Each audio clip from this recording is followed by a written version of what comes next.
অষ্টাদশ লোকসভা নির্বাচন আর মাত্র 1 বছর।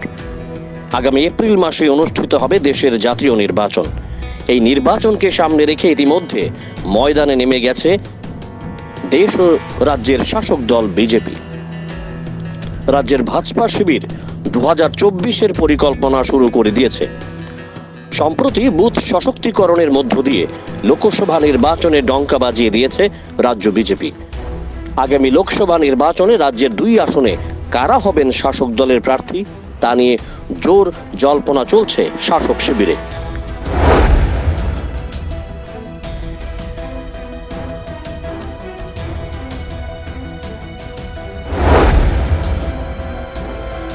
রাজ্যের শাসক দল বিজেপির অন্দরমহলের প্রাথমিক খবর অনুযায়ী অষ্টাদশ লোকসভা নির্বাচনে বিজেপির প্রার্থী পরিবর্তন হওয়ার প্রবল সম্ভাবনা রয়েছে। এই মুহূর্তে রাজ্যের পশ্চিম আসনের সাংসদ প্রতিমা ভৌমিক, তিনি কেন্দ্রীয় প্রতিমন্ত্রী। অন্যদিকে পূর্ব আসনের সাংসদ রেবতী ত্রিপুরা। বিজেপি সূত্রের দাবি প্রতিমা এবং রেবতী উভয়কে এবার প্রার্থী নাও করতে পারে দল। বিনিময়ে তাদেরকে প্রদেশ বিজেপির মধ্যে গুরুত্বপূর্ণ দায়িত্ব দেওয়া হতে পারে। স্বাভাবিকভাবেই প্রবল সম্ভাবনা উকি দিচ্ছে নতুন মুখের। বিজেপির এই পরিকল্পনা যদি সঠিক হয় তাহলে অষ্টাদশ লোকসভা নির্বাচনে বিজেপি থেকে নতুন 2 মুখ লড়াই করবেন, অর্থাৎ ফের রাজ্য পাবে নতুন সাংসদ। বর্তমান রাজনৈতিক পরিস্থিতি অনুযায়ী নির্বাচনে বিজেপির পাল্লা ভারী। দিল্লি সূত্রের খবর, বিজেপির কেন্দ্রীয় নেতৃত্ব প্রাথমিকভাবে রাজ্যকে জানিয়ে দিয়েছে নতুন মুখের সন্ধান শুরু করতে। ইতিমধ্যে নাকি প্রদেশ বিজেপি নতুন প্রার্থী খুঁজে বের করার অভিযান শুরু করেছে। জনমনে প্রার্থীর উজ্জ্বল ভাবমূর্তি থাকতে হবে, শিক্ষিত হওয়া আবশ্যক এবং সঙ্গে দুর্নীতিমুক্ত। বিরোধী শিবির যেন কোনোভাবেই প্রার্থীদের দুর্নীতি নিয়ে সরব হতে না পারে। তাছাড়া দলের জন্য ডেডিকেটেডও হতে হবে। 2 আসনের জন্য এই রকম 6 জনের নাম দিল্লিতে পাঠানোর জন্য রাজ্যকে নির্দেশ দিয়েছে বিজেপির সর্বভারতীয় নেতৃত্ব।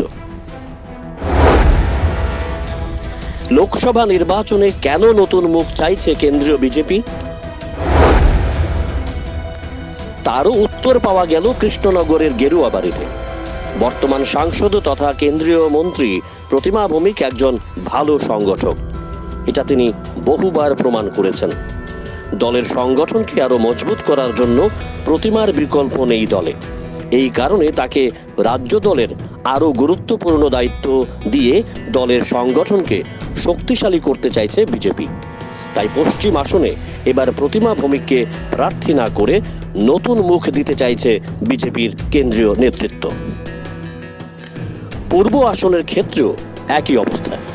তিপ্রামথাকে ধাক্কা দেওয়ার জন্য দরকার বিজেপির জনজাতি নেতৃত্বের বলিষ্ঠ পদক্ষেপ। এই ক্ষেত্রে বিজেপির কাছে রেবতী ত্রিপুরা ব্যতীত দ্বিতীয় অপশন নেই। সদ্য সমাপ্ত বিধানসভা নির্বাচনে পাহাড়ের 6টি আসন পাওয়ার ক্ষেত্রে রেবতীর অবদান রয়েছে। জনজাতি মোর্চার রাজ্য সভাপতি বিকাশ দেববর্মা এখন রাজ্যের মন্ত্রী। তার পক্ষে সংগঠন চালানো সম্ভব নয়।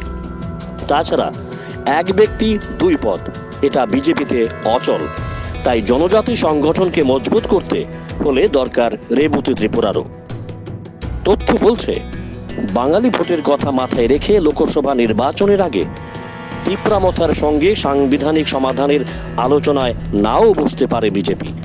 তখন পাহাড়ে তিপ্রামথা বিজেপিকে ছেড়ে কথা বলবে না। এক্ষেত্রে প্রদ্যুৎ কিশোরের মাথাকে আটকাতে হলে রেবতীই হবে বিজেপির তুরুপের তাস।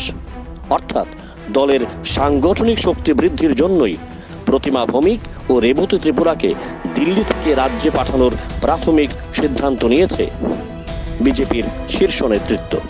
এমন খবর চড়াও হয়েছে প্রদেশ বিজেপির রাজনীতির রান্নাঘরে।